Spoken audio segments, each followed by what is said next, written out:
தமிழக கவர்னர் தேவக்கோட்டை அருகே கண்டதேவியில் உள்ள கோவிலில் சுவாமி தரிசனம்.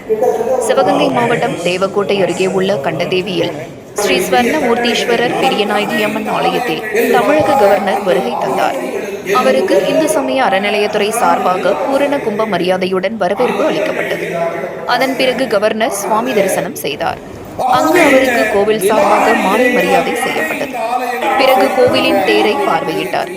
சுவாமி தரிசனத்தை முடித்துக்கொண்டு தனியார் திருமண மண்டபத்தில் நடைபெற்ற கண்டதேவி தேரோட்டமும் சமுதாய நல்லிணக்கமும் என்ற நிகழ்ச்சியில் கலந்து கொண்டார்.